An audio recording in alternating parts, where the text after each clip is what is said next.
जय मसीह की आप सभी को आज के सुंदर समय के लिए परमेश्वर को मैं धन्यवाद देता हूँ कि आप सबके सामने बात करने के लिए एक अच्छा मौका मिला। तो आइए हम प्रार्थना करेंगे और जो वचन हम मनन करने जा रहे हैं तो वो वचन का हम मनन करेंगे। तो आइए हम अपने आंखों को बंद करें और छोटी सी प्रार्थना करें। धन्यवाद देते परमेश्वर पिता आज के सुंदर समय के लिए जो हम वचन सीखने जा रहे हैं। प्यारे परमेश्वर पिता, आपकी पवित्र आत्मा की अगुवाई से हमें इस वचन को समझने के लिए ताकत दे, शक्ति दे। आपके पुत्र जीवित प्रभु यीशु मसीह के नाम से मांग लेते हैं, आमीन। तो आइए आज मैं आप सबके सामने एक वचन लेकर आया हूं और ये वचन ये है, आप सभी जानते हैं उस वचन को। पहला कुरिन्थियों अध्याय 3 और 16 और 17 वचन। तो यहाँ पर जो लिखा है, मंदिर को परमेश्वर के मंदिर को नष्ट करे तो परमेश्वर उसे नष्ट करेगा। तो इस वचन को हम आज ध्यान करेंगे कि इसका असली मतलब क्या है और हम इससे कैसे बच के रह सकते हैं और हम लोगों को कैसे सावधान कर सकते हैं। तो सबसे पहले मैं इस वचन को पढ़ देता हूं पूरा और उसके बाद हम आगे देखेंगे। क्या तुम नहीं जानते कि तुम परमेश्वर का मंदिर हो और परमेश्वर का आत्मा तुम में वास करता है? यदि कोई परमेश्वर के मंदिर को नष्ट करे तो वह परमेश्वर उसे नष्ट करेगा, क्योंकि परमेश्वर का मंदिर पवित्र है और वह तुम हो। तो यहाँ पर जो वचन यहाँ पर जो कहा गया है कि तुम परमेश्वर का मंदिर हो, तो जो कोई परमेश्वर का मंदिर को नष्ट करेगा तो परमेश्वर उसे नष्ट करेगा। तो यहाँ पर जो बात हो रही है ना, बहुत से लोग इस वचन को कई गलत तरीके से भी प्रचार करते हैं। ऐसा कि यदि तुम परमेश्वर का मंदिर हो, तुम झगड़ा करोगे, बीड़ी पियोगे या गुटखा खाओगे, दारू पियोगे तो तुम खत्म हो जाओगे। तो वह नहीं है। ये विश्वासी लोग हैं, जो कुरिन्थियों की कलीसिया के लोग जो है, ये जो लोग है, ये कोई दारू गुटखा ये नहीं, मतलब इस तरह से इनके बीच में नहीं था। लेकिन यहाँ पर यदि कोई का यहाँ पर जो मतलब है, जो कुरिन्थियों की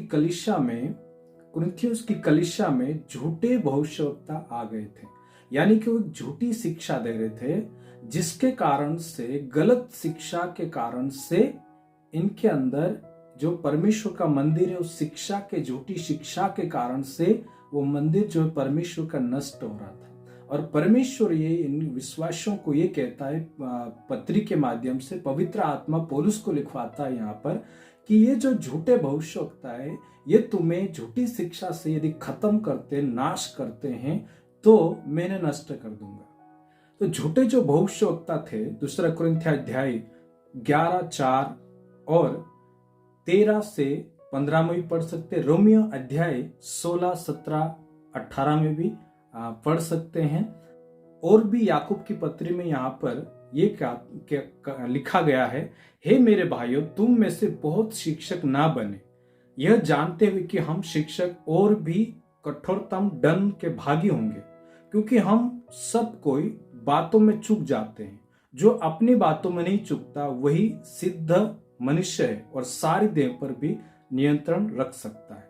तो यहाँ पर जो है क्या लिखा है कि हम हर कोई शिक्षक ना बने, क्योंकि जो शिक्षक है उन्हें बहुत दंड मिलेगा। कठोरतम दंड ये कौन देगा? परमेश्वर देगा, है ना। विश्वासी क्या है? वो तो भले लोग है ना। उनको जैसे सिखाओगे वे सीखेंगे या तो नहीं भी सीखेंगे। तो यहां पर आगे क्या लिखा है, क्योंकि हम सब कोई बातों में चूक जाते हैं, जो अपनी बातों में नहीं चूकता वही तो सिद्ध मनुष्य है और सारी देह पर भी नियंत्रण रख सकता है। तो ये ध्यान देने की जरूरत है कि झूठे जो शिक्षक है ना, तो हमें हर कोई शिक्षक नहीं बनना है। हम सुसमाचार सुना सकते हैं, लोगों को क्या बोलना चाहिए, कलीसिया में ला सकते हैं। लेकिन जैसे अभी क्या है, चमत्कार का जमाना बहुत ज्यादा चल रहा है। मैं चमत्कार का विरोध नहीं कर रहा हूँ, ये होता रहता है और हो भी रहा है। लेकिन बहुत से ऐसे जो देखा दाखी में चमत्कार करने लग गए हैं और ऐसे भी पास्टर्स बन गए, शिक्षक बन गए हैं कि ऐसे बन गए हैं जिनको बाइबल पढ़ना भी नहीं आता है और उनके तरह अंधे रीति से भीड़ चल रही है। तो परमेश्वर इन झूठे शिक्षकों से निपटाएगा। झूठे शिक्षकों के सामने परमेश्वर मतलब ये दंड के भागी होंगे।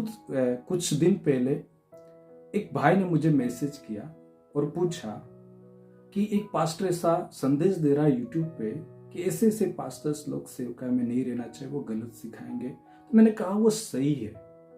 बोले क्यों? तो बोले कि मैं तो सुसमाचार सुनाने जाता हूँ। तो मैंने पूछा आप सुसमाचार सुनाने जाते हो, लोगों को मंडली में लेके आते हो, लेकिन आप प्रचार तो नहीं करते? बोले नहीं। आप पास्टर हो? नहीं। तो उसमें कोई दिक्कत नहीं है, ये काम हर कोई करता है, विश्वासी भी करता है, लोग को कलीसिया में लेके आता, लेकिन सिखाना सबसे बड़ी दिक्कत वाली बात है। इसलिए हमें जो भी सेवा करने वाले हैं, जितने भी लोग हैं, आप लोगों से मेरा नम्र निवेदन है कि कोई भी विषय पे यदि हम सिखाते हैं तो हमें सावधानी से उसके ऊपर अध्ययन करना चाहिए। यदि उस जो हमने सिखाया है उसके ऊपर कोई आलोचना कर रहे हैं, है ना, तो हमें बहुत उसके ऊपर क्या बोलना चाहिए, सोचना चाहिए, स्टडी और भी करना चाहिए। तो इसी से हमें क्या है, परमेश्वर के दंड से बचेंगे।